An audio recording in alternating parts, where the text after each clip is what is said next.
PM Modi ने विपक्ष का ऐसा हाल कर दिया है कि विपक्ष के नेता समझ ही नहीं पा रहे हैं कि वो अपना राजनीतिक कैरियर कैसे संवारे। पीएम मोदी लगातार देश हित में फैसले लिए जा रहे हैं ताकि देश काफी तेज गति से विकास करे, लेकिन विपक्ष के लोग खासकर राहुल गांधी सिर्फ मोदी विरोध में लगे रहते हैं। लेकिन विरोध वो क्यों कर रहे हैं, इसको लेकर उनके पास कोई जवाब नहीं है। जब से पीएम मोदी प्रधानमंत्री बने हैं तब से लेकर अब तक राहुल गांधी एक भी मुद्दे पर बीजेपी को नहीं घेर पाए हैं। उल्टा हर मुद्दे पर वो ही एक्सपोज हो गए हैं।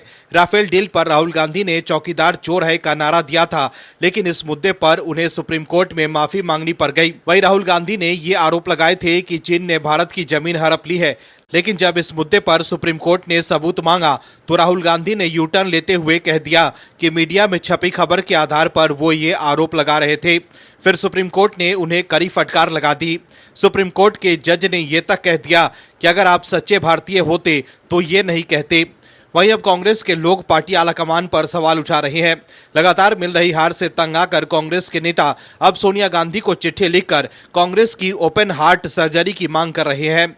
साथ ही कांग्रेस के नेता ये भी आरोप लगा रहे हैं कि सालों से वो राहुल गांधी से मिलने की कोशिश कर रहे हैं, लेकिन नहीं मिल पा रहे हैं। वहीं पार्टी के नेता अब खड़गे के नेतृत्व पर भी सवाल उठा रहे हैं और कह रहे हैं कि वो युवाओं से जुड़ नहीं पा रहे हैं। दरअसल चुनाव में लगातार मिल रही हार से कांग्रेस के नेता और कार्यकर्ता हताश हैं और अब वो नेतृत्व की नाकामियों पर खुलकर बोलने के लिए मजबूर हो गए हैं। राहुल गांधी की जमीनी कार्यकर्ताओं से दूरी पर अब कांग्रेस के नेता सवाल खड़े करने लगे हैं। साथ ही पार्टी का नेतृत्व बुजुर्ग खड़गे के हाथों से लेकर युवा हाथों में देने की मांग भी कर रहे हैं। ओडिशा के पूर्व विधायक मोहम्मद मौकिम ने कहा है कि पार्टी को एक ओपन हार्ट सर्जरी की जरूरत है। वहीं कांग्रेस के भीतर से उठ रहे विरोध के स्वर को लेकर कांग्रेस पार्टी के राष्ट्रीय प्रवक्ता पवन खेरा ने कांग्रेस कार्यकर्ताओं से कहा है कि हम लड़ तो बाद में भी लेंगे, लेकिन अभी हमारी सामूहिक महत्वाकांक्षा है कि राहुल गांधी को देश का प्रधानमंत्री बनाना है। दर्शकों, कांग्रेस के लोग राहुल गांधी को प्रधानमंत्री बनाना चाहते हैं, लेकिन आप दर्शक किसे प्रधानमंत्री देखना चाहते हैं,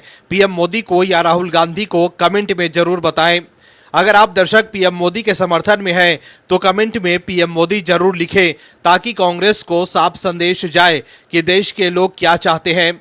इस खबर में आगे आपको बताएंगे सब कुछ डिटेल में कि कैसे विपक्ष ने बढ़ा दी है राहुल गांधी की टेंशन और कैसे कोर्ट के फैसले से विपक्ष की उड़ गई है नींद। सब कुछ बताएंगे आपको डिटेल में, तो बने रहिए हमारे साथ अंत तक और देखिए हमारी ये खास रिपोर्ट। साथ ही आप दर्शकों से विनम्र निवेदन है कि अगर अब तक आपने चैनल को सब्सक्राइब नहीं किया है तो अभी कर लीजिए। दर्शकों, लोकसभा में आज एक अनोखा नजारा दिखा। कांग्रेस सांसद राहुल गांधी सरकार से भिड़े नहीं बल्कि सहयोग का हाथ बढ़ाते दिखे, वो भी ऐसे मुद्दे पर जिसने दिल्ली से लेकर देश भर की सांसें भारी कर रखी है, वायु प्रदूषण। राहुल गांधी ने संसद में कहा कि प्रदूषण सिर्फ दिल्ली या किसी एक राज्य का मुद्दा नहीं बल्कि पूरे देश के स्वास्थ्य और पर्यावरण के लिए बड़ा संकट है।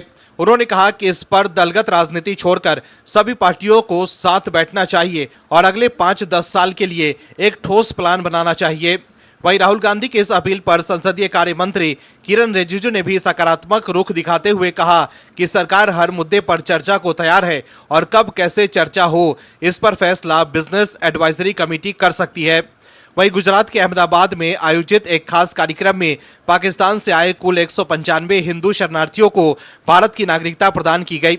यह दिन उन परिवारों के लिए बेहद खास और भावुक रहा जो लंबे समय से भारत में रह रहे थे। इस कार्यक्रम में गुजरात के डिप्टी सीएम हर्ष सांघवी और नागरिक विकास राज्य मंत्री दर्शना बेन बाघेला मौजूद रहे। इन 195 लोगों में से 122 को नागरिकता संशोधन अधिनियम यानी सीएए के तहत भारतीय नागरिकता मिली। वहीं 73 लोगों के आवेदन को जिला कलेक्टर कार्यालय ने मौजूदा नियमों के तहत मंजूरी दी। वहीं उत्तर प्रदेश के अमरोहा जिले में पुलिस ने रीना बेगम और उसका शौहर राशिद अली को भारत में अवैध रूप से घुसपैठ करने के आरोप में गिरफ्तार किया है। ये मामला तब सामने आया जब महिला द्वारा हाल ही में सोशल मीडिया पर पोस्ट किए गए एक वीडियो बाय बाय बांग्लादेश पर पुलिस का ध्यान गया। उत्तर प्रदेश में लगातार घुसपैठियों के खिलाफ कार्रवाई हो रही है। बीजेपी ने साफ कर दिया है कि घुसपैठियों को देश से बाहर किया जाएगा, लेकिन राहुल गांधी घुसपैठियों के मुद्दे पर चुप क्यों हैं, ये बड़ा सवाल है। राहुल गांधी आरएसएस पर तो हमला बोलते हैं, लेकिन घुसपैठियों पर वो क्यों हमला नहीं बोल रहे हैं, इसको लेकर सबके मन में कई सवाल उठ रहे हैं। वहीं लोकसभा में जैसे ही राहुल गांधी ने केंद्रीय गृह मंत्री अमित शाह के खिलाफ बयान दिया, वैसे ही वो बीजेपी के निशाने पर आ गए और बीजेपी के नेता धर्मेंद्र प्रधान ने जोरदार पलटवार कर दिया। उन्होंने राहुल गांधी को अहंकारी तक बता दिया। उन्होंने कहा कि राहुल गांधी को ना संविधान के मर्यादाओं का मान है और न ही संसद के नियमों का सम्मान है। लेकिन राहुल गांधी लगातार एक ही राग अलाप रहे हैं कि अमित शाह लोकसभा में दबाव में थे। राहुल गांधी ने एक बार फिर सरकार पर निशाना साधा है। राहुल गांधी ने कहा कि वंदे मातरम और SIR पर उग्र चर्चा हुई। मुझे तो काफी अच्छा लगा क्योंकि दोनों चर्चाओं के दौरान हमने उनकी धज्जियां उड़ा दी। वे मानसिक दबाव में थे। लेकिन सवाल है कि जब अमित शाह दबाव में थे तब विपक्ष के लोग सदन से क्यों भाग गए। दर्शकों, राहुल गांधी के विदेशी दौरे को लेकर फिर से सवाल उठने लगे हैं। विपक्ष के नेता राहुल गांधी की विदेश यात्राओं को लेकर उन पर हमला तेज करते हुए बीजेपी ने लोकसभा में सवाल उठाए और पूछा कि क्या उन्हें अक्सर गुप्त रूप से विदेश यात्राएं करने की मजबूरी है। बीजेपी के राष्ट्रीय प्रवक्ता तुहिन सिन्हा ने आरोप लगाया कि राहुल गांधी की विदेश यात्राओं का कार्यक्रम सार्वजनिक नहीं किया जाता और वो कांग्रेस नेता से पूछते हैं कि वो देश से क्या छिपा रहे हैं। बीजेपी मुख्यालय में एक प्रेस कॉन्फ्रेंस को संबोधित करते हुए सिन्हा ने राहुल गांधी को पर्यटन का नेता और पार्टी करने वाला नेता कहकर संबोधित किया, जो अगले सप्ताह जर्मनी की उनकी 6 दिवसीय यात्रा से पहले विपक्ष के नेता पर कटाक्ष था। बीजेपी नेता ने विपक्ष के नेता पर देश के महत्वपूर्ण अवसरों को छोड़कर विदेशी यात्राओं पर जाने के तरीकों को लेकर भी हमला किया। वहीं बीजेपी ने तंज कसते हुए राहुल गांधी को विदेश नायक तक बता दिया। विपक्षी इंडी गठबंधन में शामिल दल भी राहुल गांधी के विदेशी यात्रा पर सवाल उठा रहे हैं। आम आदमी पार्टी और समाजवादी पार्टी सहित इंडी ब्लॉक के सहयोगी दलों ने राहुल गांधी पर हमला करने से बीजेपी का साथ दिया है। राहुल गांधी पर निशाना साधते हुए आम आदमी पार्टी ने संसदीय सत्र से राहुल गांधी की अनुपस्थिति पर सवाल उठाया और पूछा कि क्या ये लापरवाही से अनुपस्थिति ज्ञानोदय का परिणाम है। आम आदमी पार्टी के नेता प्रियंका कक्कड़ ने एक्स पर लिखा है कि किसी ने विपक्ष के नेता को ये नहीं बताया कि वो शीतकालीन सत्र पे अनुपस्थित रहने के बजाय इस समय जर्मनी में अपने प्रवासी कांग्रेसी पदाधिकारियों के साथ बैठक के लिए गूगल मीट का इस्तेमाल कर सकते थे। क्या ये लापरवाही से अनुपस्थिति ज्ञानोदय का परिणाम है या फिर भारत को बीजेपी बनाम कांग्रेस के नारों में उलझाए रखने की राजनीति। इसके अलावा समाजवादी पार्टी ने भी शीतकालीन सत्र से राहुल गांधी की अनुपस्थिति पर सवाल उठाया। पार्टी ने कहा कि संसद का सत्र चल रहा है और राहुल गांधी विदेश यात्राओं को लेकर चिंतित हैं। वो देश की राजनीति को लेकर कितने चिंतित हैं ये सभी जानते हैं। दरअसल इंडियन ओवरसीज कांग्रेस के अनुसार राहुल गांधी 15 से 20 दिसंबर तक जनवरी की यात्रा पर रहेंगे। इस दौरान वो भारतीय प्रवासियों से बातचीत करेंगे और जर्मन मंत्रियों से मुलाकात करेंगे। वहीं दिल्ली स्टेट हज कमेटी की चेयरपर्सन कौसर जहां से राहुल गांधी के विदेशी दौरे पर सवाल उठाया। दिल्ली स्टेट हज कमेटी की चेयरपर्सन कौसर जहां ने कहा है कि Rahul Gandhi part time politician हैं। वो विपक्ष के नेता हैं लेकिन जनता के मुद्दों से उनका कोई सरोकार नहीं। उन्होंने कहा कि राहुल गांधी पहले सवाल उठाते हैं और जब सरकार जवाब देती है तो वो समय सदन छोड़कर चले जाते हैं।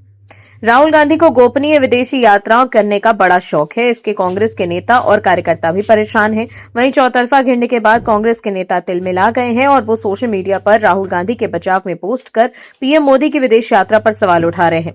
कांग्रेस प्रवक्ता सुप्रिया श्रीनेत ने एक्स पर एक खबर को शेयर कर लिखा कि हाँ भाई, चरण चुंबकों एक कुछ दिन पहले बहुत फुदक रहे थे, आज इस पर करेंगे डिबेट। नरेंद्र मोदी के 85% विदेशी दौरे संसद सत्र में ही क्यों होते हैं। दर्शकों, कांग्रेस के लोग पीएम मोदी की विदेश यात्रा की तुलना राहुल गांधी की विदेश यात्रा से कैसे कर सकते हैं। पीएम मोदी देश के प्रधानमंत्री हैं और वो देश की तरफ से देश के लिए विदेश जाते हैं ताकि वो विदेश नीति को मजबूत कर सकें और विदेश निवेश ला सकें, न कि राहुल गांधी की तरह मलेशिया और वियतनाम छुट्टियां मनाने जाएं। दर्शकों, चीफ जस्टिस सूर्यकांत ने बड़े मुकदमों की लंबी चलने वाली सुनवाई पर नियंत्रण की बात कही है।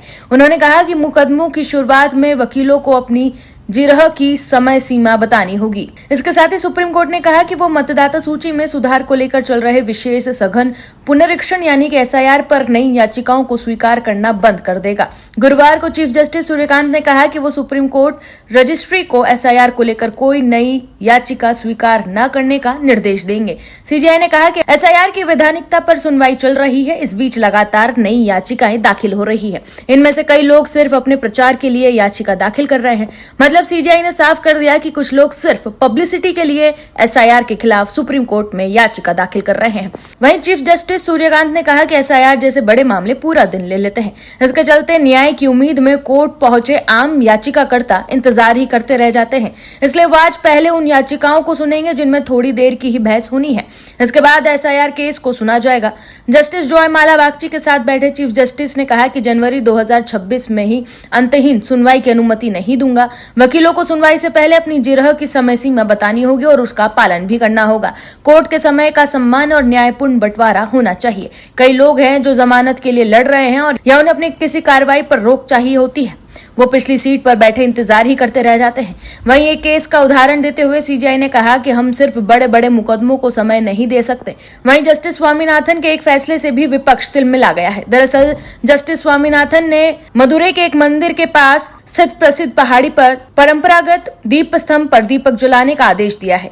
ये विवाद इतना बढ़ गया कि राज्य के डीएमके सरकार ने उनके खिलाफ मोर्चा खोला और बात महाभियोग तक पहुंच गई। मद्रास हाई कोर्ट के जस्टिस जीआर स्वामीनाथन के खिलाफ विपक्षी इंडी गठबंधन ने मोर्चा खोल दिया है। मंगलवार को ईडी ब्लॉक के 100 से ज्यादा लोकसभा सांसदों ने स्पीकर ओम बिरला को लिखित नोटिस देकर जस्टिस स्वामीनाथन के खिलाफ महाभियोग का प्रस्ताव लाने का अनुरोध किया।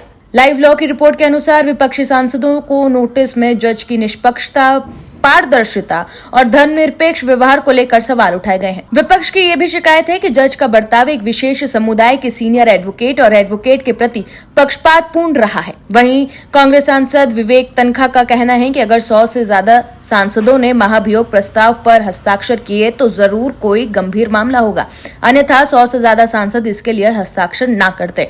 हर चीज को हल्के में नहीं लेना चाहिए। वहीं गृह मंत्री अमित शाह ने विपक्ष के इस कदम की आलोचना की और जस्टिस स्वामीनाथन का नाम लिए बिना कहा कि आजादी के बाद इतने सालों में ऐसा कभी नहीं हुआ कि कोई जज अपना फैसला सुनाए तो उन्हें इस तरह से महाभियोग का सामना करना पड़े।